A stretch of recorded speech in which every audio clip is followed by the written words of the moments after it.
A paz do Senhor Jesus, e hoje vamos iniciar um estudo sobre Mateus 24, especificamente sobre esse tema que tem atingido todos nós nesse tempo, vírus, que não é novidade, coronavírus, antes tivemos SARS e outras coisas, e o que a palavra de Deus diz sobre isso?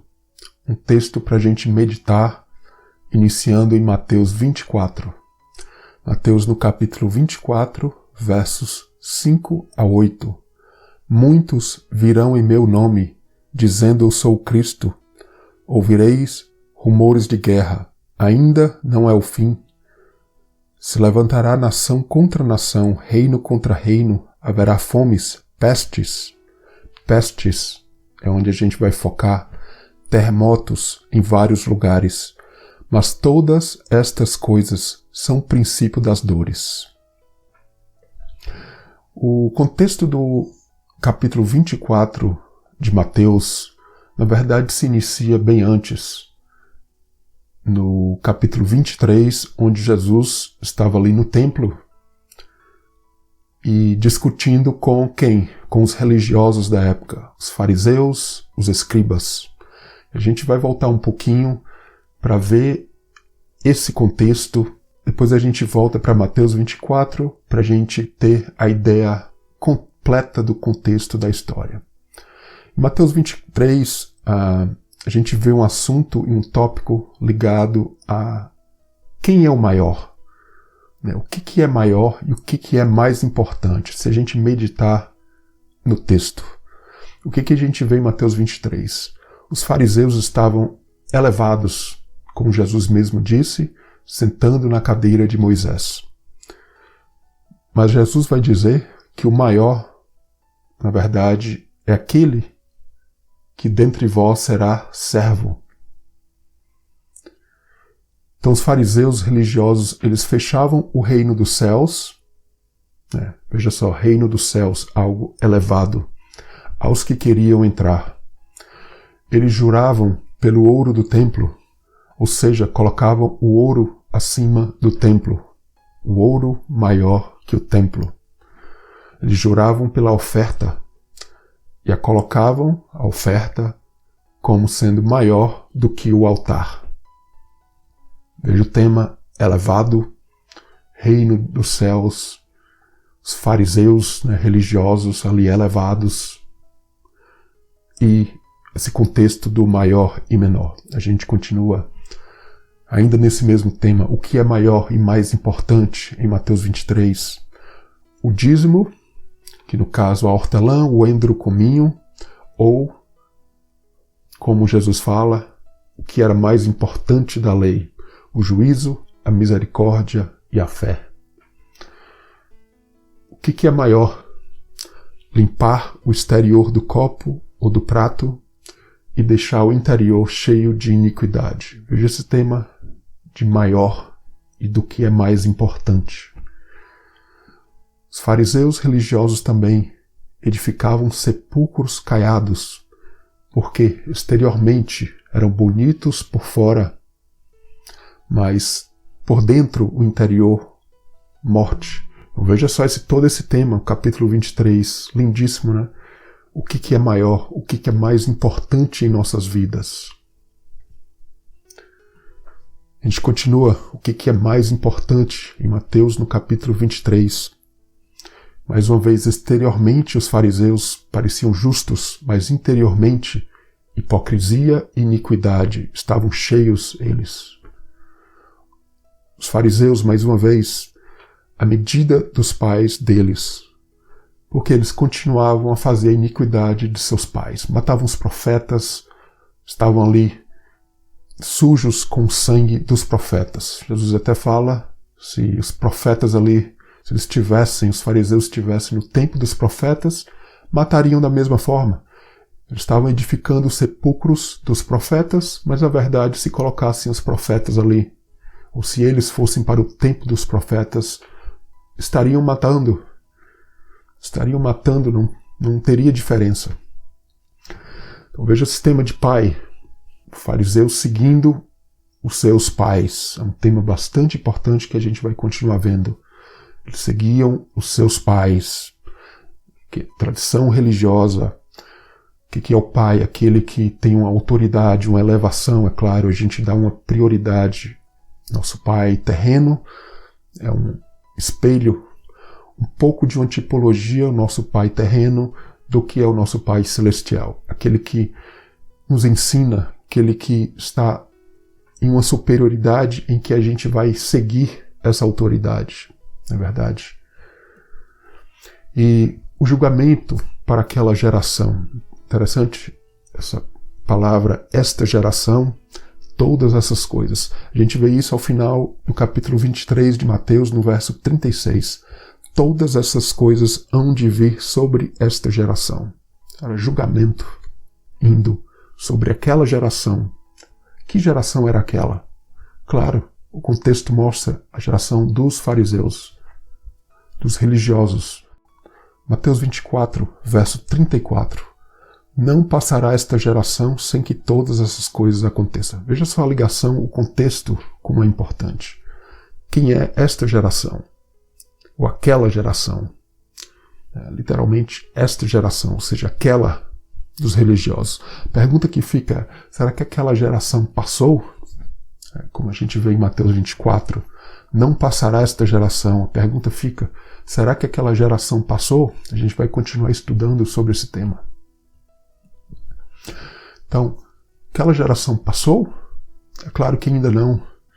A gente vê essa geração, ou aquela geração dos religiosos, aqueles que se elevavam, aqueles que não se preocupavam com o interior, mas com o exterior.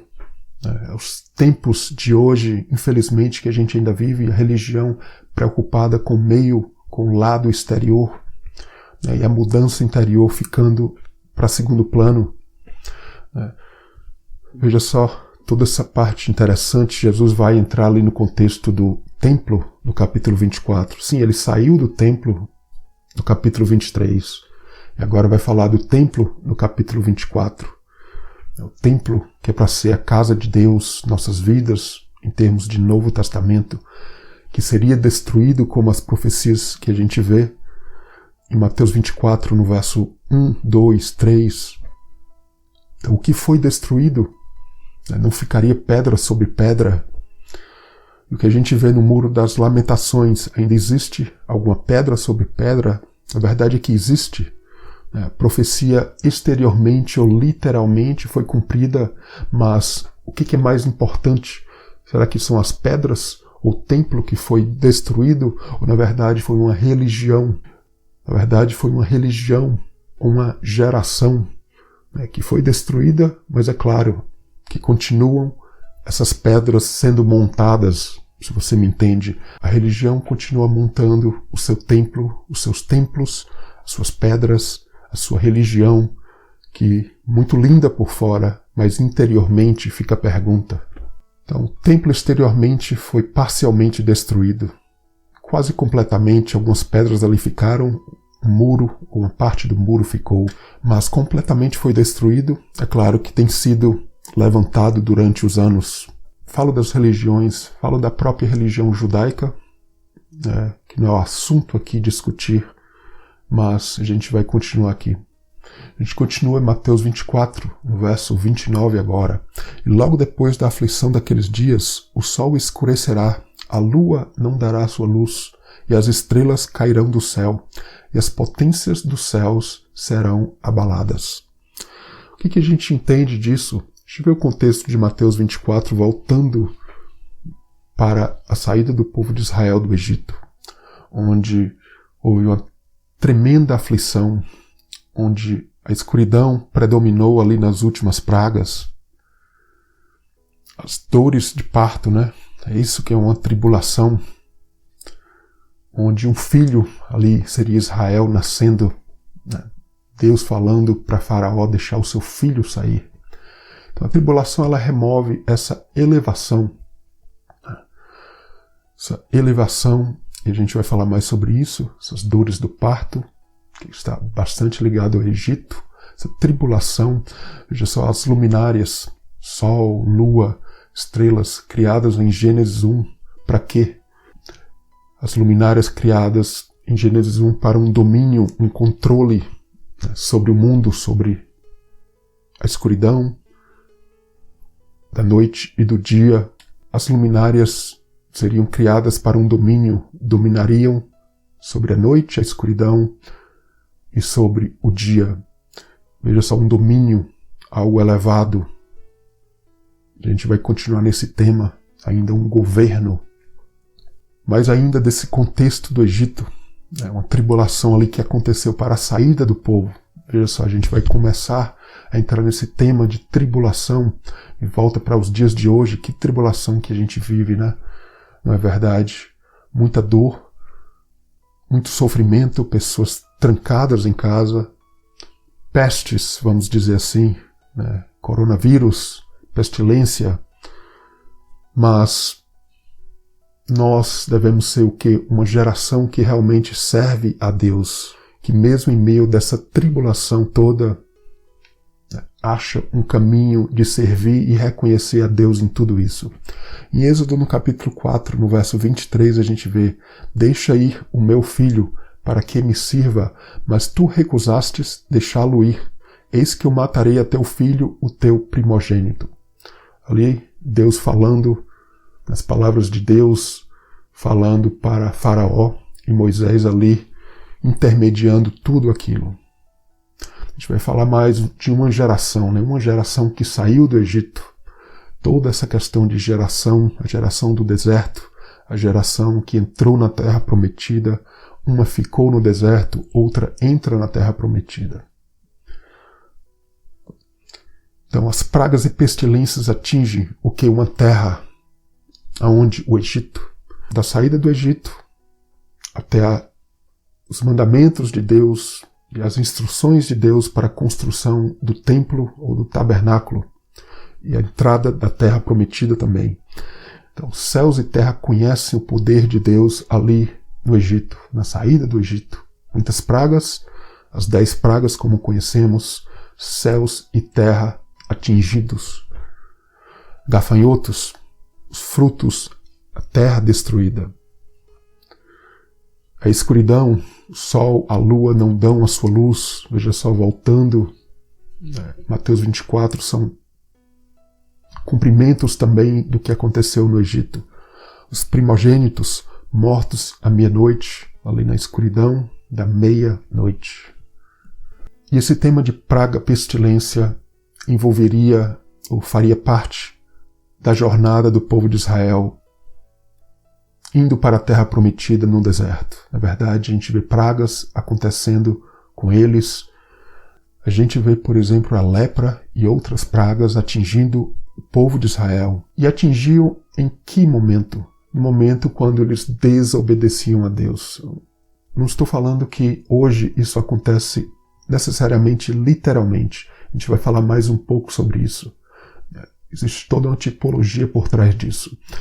Em Êxodo, no capítulo 15, no verso 26, logo após o povo ali sair do Egito: se ouvires atento a voz do Senhor, teu Deus, e fizeres o que é reto diante de seus olhos, nenhuma das enfermidades porei sobre ti, que pus sobre o Egito, porque eu sou o Senhor que te sara.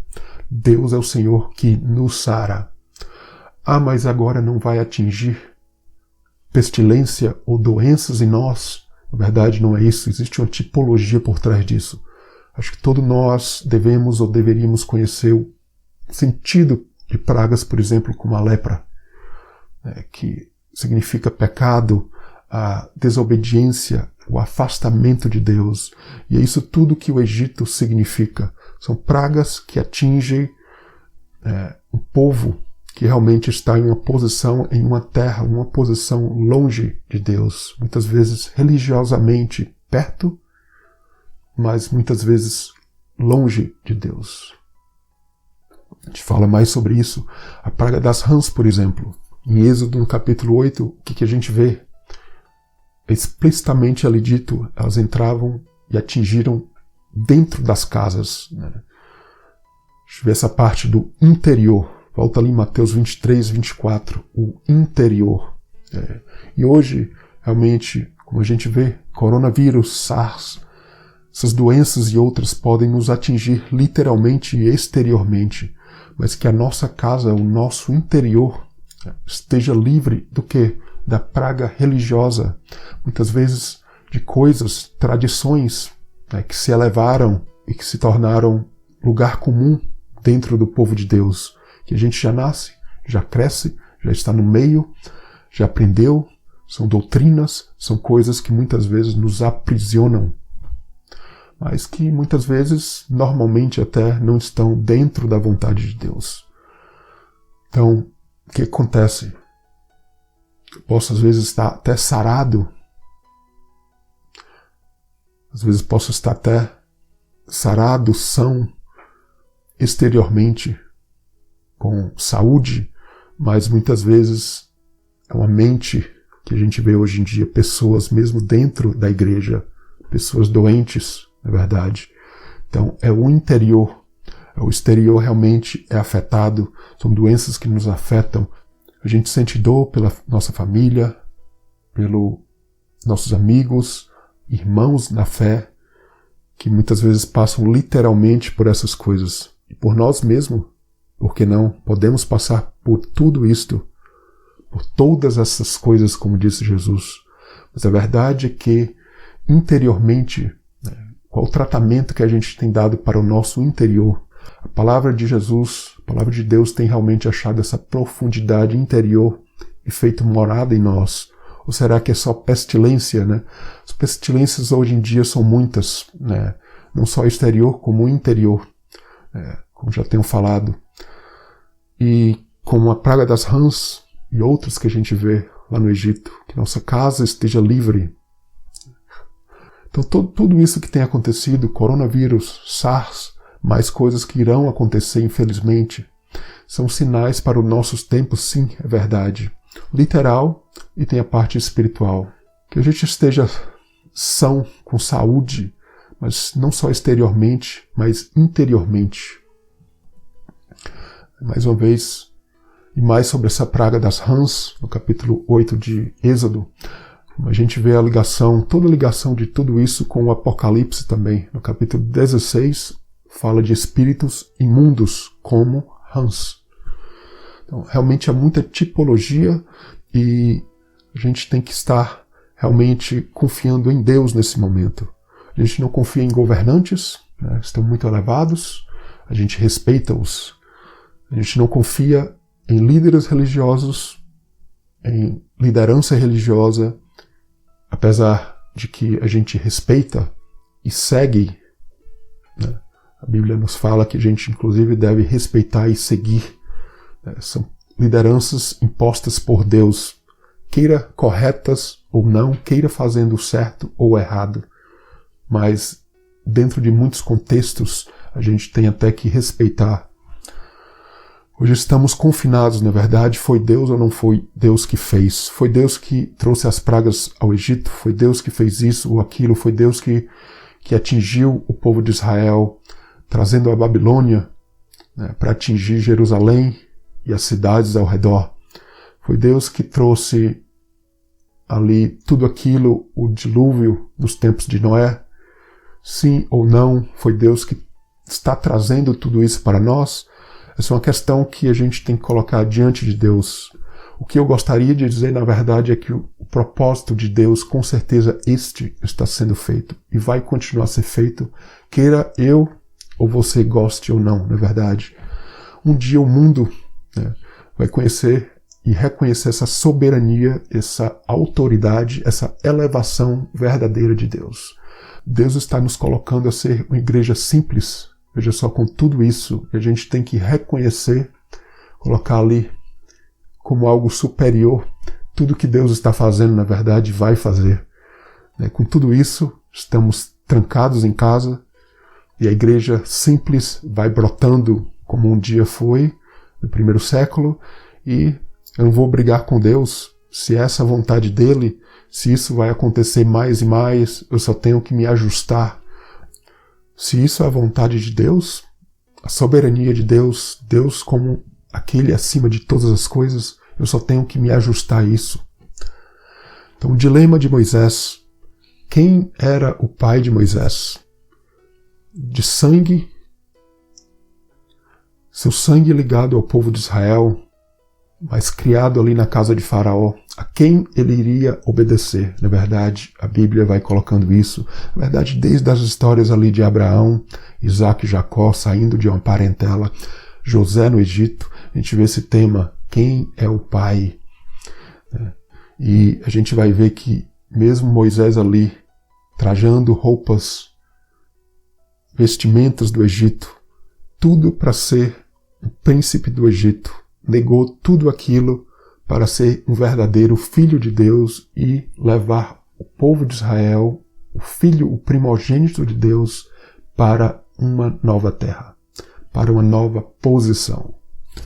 Então, essa questão de parentela volta ali em Mateus 23, a quem nós obedecemos, qual o nosso governo. São tradições muitas vezes que fazem parte desta geração, na verdade, uma geração que ainda não morreu, que está viva, muito viva, infelizmente ainda, que ainda não passou. Mas as palavras de Jesus, vindas ali do céu, como uma chuva que vai caindo sobre uma terra, aquelas palavras não vão passar. A geração vai passar. Toda essa soberania indevida, vamos dizer assim, da religião, realmente um dia vai passar.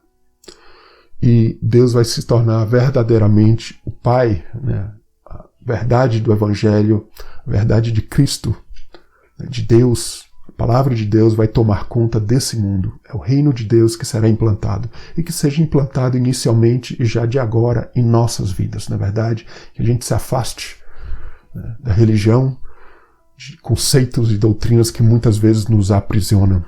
A verdade, foi por ela que muitas vezes a gente iniciou a nossa caminhada, mas é também verdade que a gente precisa avançar nessa caminhada. Então essa é a esperança do crente, esse reino que entra em nossas vidas, que essas coisas, todas essas coisas passem. Jesus vai sempre falar de todas essas coisas, todas essas tribulações, que tem um propósito, na verdade, tirar um povo de uma posição, de uma terra que não agrada, de um local que não agrada a Deus o Pai, para que Ele realmente seja o nosso Pai, que o reino de Deus seja implantado, não só em nós, mas nessa terra toda. Que essa palavra fique com a gente continue crescendo em conhecimento de Deus como um Pai, fugindo de doutrinas religiosas, fugindo do que não dignifica ao nome de Deus, para que esse nome seja parte de nossa vida, como a gente vê no livro do Apocalipse. Se formos fiéis, Deus nos dá o que? Um novo nome, esse tema de parentela, muito mais do que o nome Israel, que era uma tipologia. É um nome que vai definindo o caráter do cristão como um servo, mais do que servo ainda, como um filho de Deus.